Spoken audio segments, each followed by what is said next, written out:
bombo de la mañana y como les habíamos anunciado, tenemos una visita importantísima. Nosotros honrados y agradecidos del doctor Rafael Alburquerque, ex vicepresidente de la República, político de larga data y una persona que le ha hecho importantes aportes a la República Dominicana, y queremos hoy aprovechar para gozar de esa experiencia y aprender de muchos temas importantes, pero también analizar la situación, la coyuntura actual, política, económica, social, sobre todo también en materia laboral, aprovechar su experiencia. Bienvenido, doctor, un honor y un privilegio que esté con nosotros. Pues muy buenos días y muchísimas gracias por la invitación. Gracias, doctor. Doctor, antes de que iniciemos a analizar el contexto político y todo esto, yo quisiera que entráramos e iniciáramos la entrevista por el tema laboral. Ha habido una decisión de este gobierno con relación a las domésticas o las trabajadoras del hogar que nos acompañan a muchos de nosotros en nuestros hogares, y en sentido general la medida ha sido valorada. Ahora hay algunos elementos como el tema del horario que se trata de imponer, una serie de cosas que no quedan muy claras cómo es que se van a implementar en la realidad, y nos gustaría escuchar su voz más que autorizada con relación a esta medida que el gobierno ha tomado. Mira, lo primero es decir que es de justicia, yo creo, la decisión adoptada por las autoridades laborales de justicia ya desde el año 1992, cuando redactamos el código en aquel año. Las domésticas fueron incluidas como trabajadoras regidas por el código, pero con derechos limitados. Esta resolución ahora del Ministerio de Trabajo viene a establecer que las domésticas son trabajadoras con los mismos derechos que los demás trabajadores del país. Sí. Y yo creo que eso es de justicia, es de importancia. Ya no estamos hablando del siglo pasado, estamos hablando del siglo XXI. Segundo, hay algunos sectores del país que han dicho que el Código de Trabajo no puede ser modificado sino por otra ley, lo que es verdad, lo que es cierto. No puede ser modificado, dicen ellos, por una resolución. Pero resulta que esa resolución está fundamentada, está basada en un convenio de la Organización Internacional del Trabajo. Un convenio que fue aprobado por el gobierno anterior y que, al ser aprobado por el Congreso Nacional, el convenio se convierte en ley de la nación, porque la propia Constitución del 2010 establece que los tratados internacionales, por el solo hecho de la aprobación en el Congreso, se convierten en ley, y no solamente en ley, tienen rango constitucional. Entonces, la resolución lo que hace es acogerse a lo que dice la Constitución. Hay un convenio y el convenio fue convertido en ley. Tercero, ahora muchos dicen, no, pero el mismo convenio habla de que tiene que ser incorporado a la legislación nacional. Bueno, algunos interpretan esa expresión, ser incorporado a la legislación nacional significa que el convenio tiene que ser ratificado por una ley. Bueno, y eso hay que aclararlo, porque el convenio dice eso, porque en Europa, en materia de derecho internacional, existe lo que se llama el sistema dualista. Es decir, que un convenio no se aplica hasta que no lo apruebe una ley. Pero en América Latina, y la República Dominicana es parte de América Latina, rige lo que llaman el sistema monista, que significa que por el solo hecho de la aprobación ya es ley, que es lo que dice nuestra Constitución, de manera que para mí no hay ninguna dificultad en esa resolución porque está aplicando una ley de la nación. Ahora, hay que ver cómo se va a aplicar. Cómo se va a aplicar, porque si aplicar la ley en una empresa es difícil, tú tienes que estar mandando inspectores de trabajo para ver si el empresario no te está violando la ley. ¿Cómo tú vas a mandar un inspector de trabajo a cada casa, a una casa? El hogar es inviolable por la Constitución. Es inviolable. Entonces, ¿cómo se va a regular? Eso ya hay que aclararlo. Y así como ese hay muchos puntos más. Por ejemplo, hablan de salario mínimo de 10,000 pesos. Perfecto. Pero el código del 92 dice que si la doméstica come y duerme en la casa, el 50% del salario es el alojamiento y la comida. Entonces, eso hay que aclararlo. Esos 10,000 pesos, ¿son 10,000 pesos en numerario, en dinero, o solamente 5,000 pesos? Y si hay alojamiento y comida, hay 5,000 pesos en alojamiento y comida. Luego hay otros temas que ya son más fáciles de resolver. Bueno, si la doméstica no duerme, son 10,000 pesos, pero si nomás trabaja 3 horas, tú no puedes pagar lo mismo por 8 horas que por 3 horas. Entonces, pero eso es más fácil de resolver, porque eso lo único que hay que hacer es dividir el salario mensual entre 23.83, eso te da el salario por día. Y el salario por día lo divide entre 8 y te da el salario por hora. Eso ya es más fácil de resolver. Perfecto. Luego está la seguridad social. Bueno, la seguridad social han dictado una resolución en que la doméstica solamente va a pagar 28 pesos con 50 centavos de su salario, 600, 700 pesos el ama de casa y 250 pesos el gobierno. Ahora, la otra pregunta es, hay casi 300,000 trabajadoras domésticas.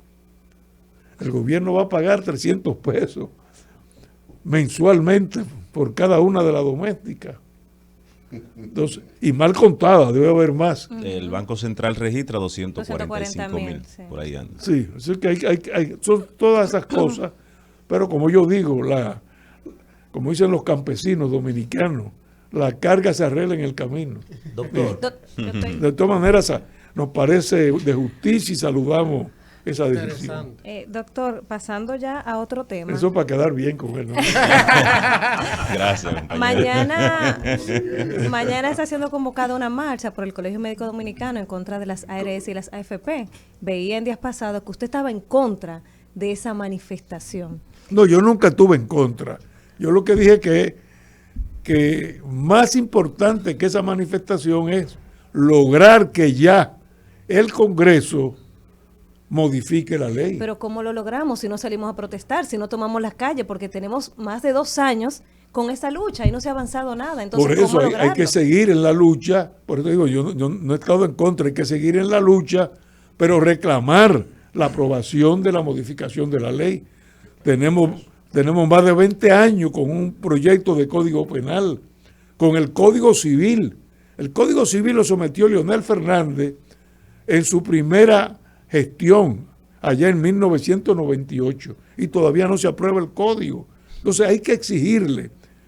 Esa marcha lo que tiene que es exigir al Congreso que ya modifique la ley de seguridad social, claro, porque no es posible continuar con los problemas que ofrece tanto en salud como en pensiones la ley de seguridad social. ¿Cómo es posible que un trabajador se retire con un 27% de su sueldo? Eso es lo que va a dar una pensión. Eso llora ante la presencia de Dios. Que no da ni para los medicamentos. Y lo mismo el mismo caso de la salud, el copago, o sea, el gasto de bolsillo que tiene que hacer el afiliado. Entonces son todas esas cosas. Yo sé que hay una comisión bicameral de diputados y senadores que está estudiando la ley, pero hay que agilizar los trabajos. Doctor, mire, todos los tratadistas, ¿verdad?, de materia laboral modernos, todos coinciden prácticamente en la irreversibilidad de los derechos adquiridos en materia laboral. Sí. Sin embargo, aquí hace ya un tiempo que hay un escarceo para sentarse en el diálogo tripartito y el empresariado tiene intención marcada en eliminar la cesantía.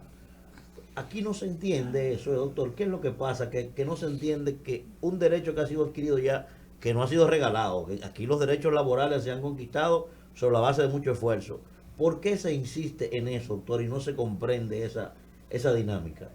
Mira, el derecho, la legislación del trabajo, el derecho del trabajo, como llamamos, es uno de los derechos, vamos a decir, más controversiales, porque es una lucha de intereses.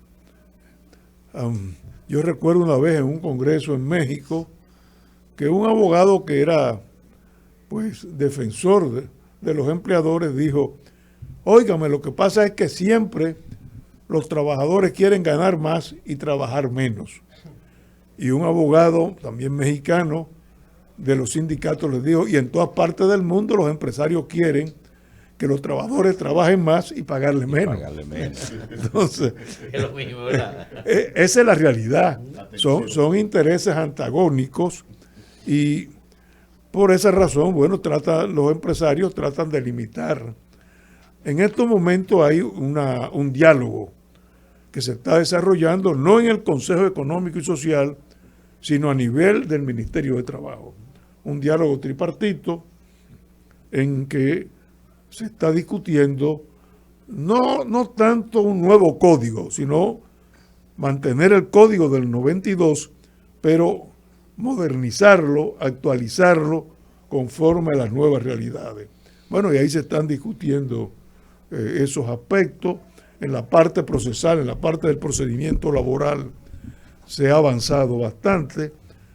Lo más difícil es la parte sustantiva. Por eso que tú dices, el sector empleador ha planteado, bueno, nosotros estamos respetando la cesantía. Todos los trabajadores que hoy tienen derecho a la cesantía siguen con la cesantía. Ahora, para el futuro, dicen ellos, para el futuro, nosotros queremos limitarla. ¿Qué significa limitarla? Ellos plantean dos limitaciones. Uno, que solamente se calcule hasta 10 veces el salario mínimo de ley. Ahora el salario de la gran empresa es 17,000 pesos. Bueno, se calcula, si tú ganas más de 170,000 pesos, bueno, a ti te liquidan por 170,000, no más de ahí. Y el segundo límite, un límite en el tiempo. Es decir, tú puedes tener 15, 20 años, ellos plantean que la liquidación no pase de 6 años. Pero ellos dicen, pero no retroactivo, sino para los trabajadores que se han empleado a partir de ahora.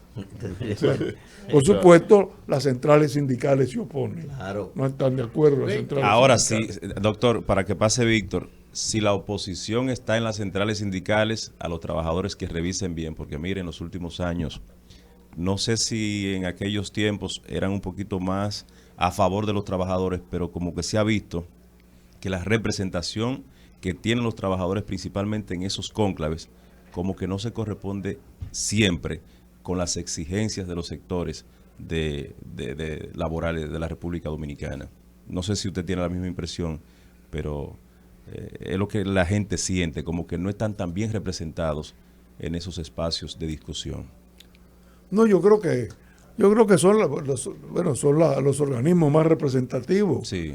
Está el CONET de parte de los empleadores, están las 3 centrales sindicales mayoritarias que reconoce el Ministerio de Trabajo, Sí. y son las que tienen que negociar, son sus representantes y están también sus respectivos abogados. Pero en eso yo tengo cierta tranquilidad. Qué bueno. Porque yo soy el abogado que está representando a los centrales sindicales. Bueno. Ahí también representado, doctor. En sentido más filosófico, doctor Alburquerque, hay en la actualidad, fruto de la globalización esencialmente, el sistema anglosajón y el sistema romano-germánico como sistema jurídico tienen una crisis permanente de coexistencia. El comercio ha moldeado, la transculturalización ha moldeado la efectividad de legislar para la mayoría, ese tipo de cosas. Ahora, en la dinámica de lo que son los derechos laborales, yo siento que también existe una tensión en lo que tiene que ver con un modelo de desarrollo orientado hacia el capitalismo con el modelo de estado bienestar. Y en esa coexistencia de esos dos sistemas, yo veo que se dan debates como ese que usted señala de el dueño del capital, cómo quiere moldear las conquistas laborales acumuladas en el tiempo y también cómo hacer competitiva la economía. Entonces, ¿cómo dilucidar en el porvenir esos dilemas que está suponiendo el modelo que hemos construido como civilización de desarrollo de nuestros pueblos? Mira, esa es la gran pregunta. Ayer mismo estuve yo en un panel internacional con la universidad, la Facultad de Derecho de la Universidad de la República de Uruguay, con varios profesores, algunos uruguayos, una profesora española que fue presidente del Tribunal Constitucional en el pasado, allá en España, María Emilia Casas. Sí, Casas. Bueno, y hablábamos precisamente de eso, de cuál es el futuro. Sí. ¿Cuál es el futuro? Porque no hay duda que ahora con la globalización y con el desarrollo de la tecnología, sí, los paradigmas han cambiado. Sí. Ya tú no tienes, por ejemplo, la empresa de la época de Henry Ford con los automóviles. Esa empresa ya se ha fraccionado. La empresa ya no es la empresa vertical. Ahora la empresa se fracciona. La empresa te hace una parte de la producción y lanza al exterior pues toda una serie de fases productivas. Sí. Hasta el extremo de que hay empresas que solamente hacen la comercialización. O sea, sí. Te hacen una parte de la producción en una pequeña empresa, en otra empresa otra, y ellos ensamblan el producto final. Y otras llegan al extremo de que ni siquiera tienen trabajadores, simplemente comercializan. Entonces lo que se ha creado ahora es un modelo que algunos autores llaman un modelo orbital o satelital. Sí. Una gran empresa y en la órbita de esa empresa hay unas pequeñas empresas que hacen una fase de producción. Aquí tú lo tienes. Los servicios de limpieza en muchas empresas están externalizados. Sí. Seguridad. Hay empresas incluso que tienen la gerencia de recursos humanos en una oficina especializada que viene de fuera. Entonces, tú te preguntas, bueno, ¿y ahí quién es el empleador? Es más, un caso para que los oyentes me entiendan claramente. Sí. Uber, el chofer de Uber, usted llama por teléfono un carro a Uber. Ese chofer, ¿es trabajador de Uber o está alquilando su carro? ¿Hay un contrato de alquiler o hay un contrato de trabajo en Uber? Entonces, esa es la nueva realidad. Sí. Ahora tú me preguntas, ¿y cuál es la solución? Bueno, eso es lo que estamos buscando en estos momentos, pero no hay duda de que esa legislación del trabajo ya no es la legislación de los años 90. Y le pregunto, doctor, porque en el caso de República Dominicana tenemos un modelo de trabajo simulando a un régimen industrial capitalista en cuanto a, no solo por la jornada, sino por la intensidad del trabajo. Ahora, en términos de los derechos sociales, laborales, aspiramos a tener un modelo de estado de bienestar. Por ejemplo, las pensiones no están garantizadas con un mínimo básico. En Europa usted tiene su pensión garantizada. Trabaje o no, usted tiene a tal cúmulo de edad una pensión. Aquí todavía estamos en cierne en esa conquista garantías. Sí, pero en muchas más. Tú tienes, por ejemplo, el mismo caso del teletrabajo. Bueno, ya en el Congreso creo que hay algún proyecto. pero tú tienes que garantizar una serie. Ese es el conflicto entre lo que es el capitalismo y por otro lado lo que es el bienestar social, el estado de bienestar social. O sea, en Europa ya, por ejemplo, las leyes de teletrabajo te establecen lo que ellos llaman ahora el derecho a la desconexión. Bueno, puede un empleador, que tú trabajas desde tu hogar con la computadora, te puede un empleador llamar a las 10 de la noche para darte instrucciones. Mira, resuélveme tal cosa. O no puede el empleador hacerlo. O sea, lo que llama ahora derecho a la desconexión. Una cosa tan sencilla, ahora con el trabajo doméstico, una cocinera se corta el dedo en la cocina, ¿es accidente de trabajo o no es accidente de trabajo? Entonces, ese es el gran dilema. ¿Cómo tú puedes conciliar ese estado de capitalista, vamos a llamar, de desarrollo capitalista, con la protección, una protección mínima al trabajador? Y ahí es que viene y se genera el conflicto. Doctor, política cotidiana, ya, ¿podemos pasar de lo laboral? Claro. Bueno, Estaba ansioso usted. honestamente sí, ya. honestamente sí, porque después del 1 viene el 2, doctor. En el partido Fuerza del Pueblo, todo aparenta indicar que el candidato será nuevamente el doctor Leonel Fernández. De eso no te quepa la mano. Y dirá la gente, pero ¿para cuándo el doctor Rafael Alburquerque, a quien queremos ver sustituir al León en esta ocasión en la Fuerza del Pueblo? No me diga. No, eso no lo vas a ver porque yo creo que debe ser el compañero Leonel Fernández el candidato. Así que, además ya, por mi edad no, yo no voy a lanzarme una candidatura presidencial, aunque yo tengo cierta vocación de eternidad. Doctor, me gustaría, doctor, que nos regale de su vasta experiencia en procesos políticos. Usted conoce el pueblo dominicano porque le ha tocado en distintas etapas de esta sociedad tratarlo, escucharlo, verlo. Parte de esa sociología y de esa composición social dominicana de la que hablaba Bosch. ¿Qué podemos vislumbrar de cara al año 2024? Un escenario político con un debilitamiento de los partidos, una abstención creciente, situaciones internas en la mayoría de los partidos del sistema. La Junta Central Electoral en el proceso pasado hizo un ejercicio muy débil que casi pone la democracia en riesgo, se suspendieron unas elecciones. Entonces, ¿qué usted está viendo de cara al 24? Yo lo estoy viendo muy claro, el triunfo de la fuerza del pueblo. Nosotros estamos creciendo vertiginosamente, sobre todo de enero a junio ha sido un crecimiento exponencial que ha tenido la fuerza del pueblo y por una razón muy sencilla. Tú hablas con la gente y la gente, ¿qué es lo que dice? En esta crisis, que no es solamente dominicana, en esta crisis mundial que estamos viviendo, primero con la pandemia, ahora con la guerra, Europa, la OTAN en general, o sea, Europa, Estados Unidos, con Rusia a través de Ucrania. Bueno, es una crisis mundial, no solamente del país. ¿Qué dice la gente del pueblo? En una época de crisis necesitamos un líder. Si usted está enfermo, usted necesita un médico.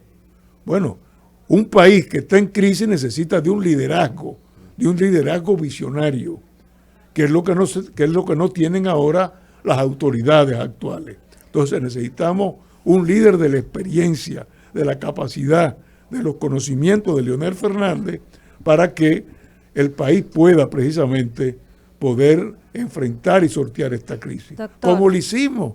En el 2003 recibimos un país en crisis y en menos de 7 meses habíamos salido de la crisis. En el 2008 hubo una crisis financiera, económica, mundial, y uno le pregunta al país, ¿a qué se sintió la crisis en el 2008? Ahora, hubo crisis, pero no se sintió gracias precisamente a las medidas que adoptamos desde el gobierno encabezado por Leonel Fernández. Doctor, uno de los escenarios que uno más ve posibles de cara al 24 es una segunda vuelta. Y usted habla del triunfo No, seguro no. de Leonel Fernández. Yo creía antes una segunda vuelta, ahora Ya estoy no. seguro Yo que creo nos que- vamos en la bueno. primera. Ay, ay, ay, ay, ay, ay, ay, ay. Yo le iba a preguntar si usted Pero usted se vino espléndido, yo le iba a doctor. preguntar si usted veía la posibilidad de un acercamiento PLD Fuerza del Pueblo, pero si usted está tan seguro de que se van en primera. Él no, todos estamos seguros. Doctor, mire, préstele atención a esta pregunta. Yo no sé si se la han Yo le he prestado atención a todo. No, pero este Sí, sí. porque yo estoy Sí. muy interesado. Yo hace tiempo que quería verlo personal para hacerle esta pregunta. Miren, regularmente muchas personas brillantes con capacidad de liderazgo, por haber estado al lado de alguien de dimensiones extraordinarias, Sí. no ha logrado. Por ejemplo, yo he dicho, tú mencionas un Monte Arache, pero tú decir, bueno, Monte Arache al lado de Camaño es una cosa que prácticamente tú no lo puedes mencionar. Y le ha pasado a muchos líderes. Por ejemplo, tú dices, bueno, tú mencionas quizá a un Raúl Castro, a un Camilo Cienfuegos, pero al lado de Fidel Castro, mi hermano, cualquiera se opaca. O sea, Sí. me refiero a eso. Ahora, usted de las personas, de las pocas personas que yo considero que ha logrado, al lado de un gigante, construir un propio liderazgo. Cuando Leonel le anunció a usted como compañero de boleta, la mayoría de los jóvenes de este país no le conocía. Pero sin embargo, mucha gente no sabe que usted en un momento determinado, escuche la palabra, en un momento determinado usted se hizo prácticamente dueño del PLD, en un momento determinado. Usted construyó, de las pocas personas que construyó un liderazgo, al lado de Juan Bosch, mi hermano, convertirse en líder al lado de Juan Bosch no era fácil. Hasta el punto tal que tuvieron seria diferencia, usted y el profesor Juan Bosch. Pero yo quisiera preguntarle a usted, ¿cuál es su opinión que usted tiene del profesor Bosch? Usted que estuvo ahí, que tuvo diferencias con él, hoy que ha pasado el tiempo, que mucha gente ni siquiera puede conocer la dimensión de este señor. La opinión suya, usted, a mí me interesa mucho saber eso. Mira, déjame, como te digo, para mí el profesor Juan Bosch fue la persona que me formó políticamente. Fue la persona que me hizo precisamente ser político, y desde los inicios yo conocí al profesor Juan Bosch en Costa Rica en 1961. A Trujillo lo habían ajusticiado en mayo del 1961. Nosotros habíamos formado en julio, o sea, un mes y medio después, 13 de julio, habíamos formado la Federación de Estudiantes Dominicanos, y a finales de agosto, principios de agosto, hasta septiembre, 55 dominicanos viajamos a Costa Rica al Instituto de Ciencias Políticas. Era un instituto que tenía allí el Partido de la Liberación Nacional de Pepe Figueres, y en esos momentos Juan Bosch era el director del instituto. Entonces él logró que 55 jóvenes de esa época fueran al instituto, y allí conocí al profesor Juan Bosch. Y a partir de ahí, bueno, pues me hice su discípulo. Él me formó, con él logré precisamente el conocer todo lo que era, primero la política de la izquierda democrática, luego ya los textos marxistas. Así que si me preguntas, bueno, para mí el profesor Juan Bosch fue el gran maestro. Que hubo diferencia, bueno, yo creo que eso Caudillo, el hombre, doctor. eso se explicará. No fueron tanto diferencias personales, sino eso que se da muchas veces en las organizaciones políticas, los celos. Celos de compañeros del mismo nivel conmigo, que en un momento determinado vieron, bueno, cuidado si este va a ser el sustituto de Juan Bosch, y buscaron el serrucho. Y comenzaron a agitar Sí, por sí. abajo. Y entonces, bueno, despertaron los celos del maestro. Pero luego tuvo, a pesar de la diferencia, cuando nosotros apoyamos al compañero Leonel Fernández, ahí se produjo la reconciliación. Un reencuentro, sí. Se hubo el reencuentro. Aunque ya yo tenía algún contacto con el profesor Juan Bosch, lo había estado incluso en su casa, en un momento que lo persiguieron, yo fui a verlo a la casa, y luego ya en el año 96, cuando apoyamos a Leonel Fernández, él estuvo en un acto en el Hotel Jaragua y allí nos levantó las manos los dos, a Leonel y a mí, así que para mí fue así, ha sido el gran maestro. Así es. El gran maestro de la política, el gran forjador de la juventud de mi época, y le tengo un gran respeto y una gran admiración. Doctor, mire, esta pregunta para mí es importante.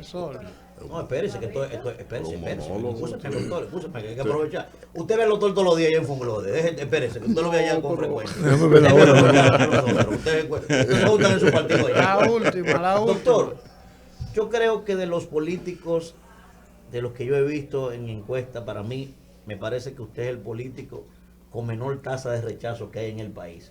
Y digo de esos políticos que han ocupado posiciones.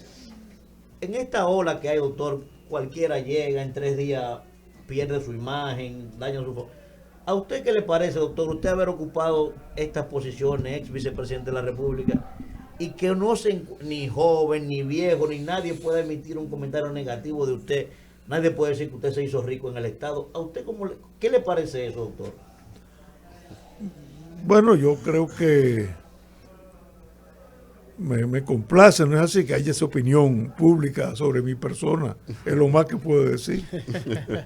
Bueno, señores, vamos a darle un aplauso al doctor Rafael Albuquerque. En este nos ha conversatorio regalado personal, como Pero hay temas. una exquisita conversación. Yo creo que esta entrevista debe quedar colgada en los Para la anales de la historia, historia, porque Pero hay preguntas que todavía que había que hacer al doctor. Lo que pasa es que por razones de tiempo Sí. el doctor también Usted no se tiene conforma, una usted agenda. No, pero Sí. si yo tengo el privilegio de Sí. poder acceder al doctor Albuquerque, pero yo quiero que la audiencia Y también tenga tendremos, el privilegio de acceder a tendremos, con él. Dios delante, la Sí. oportunidad de volver a conversar con él.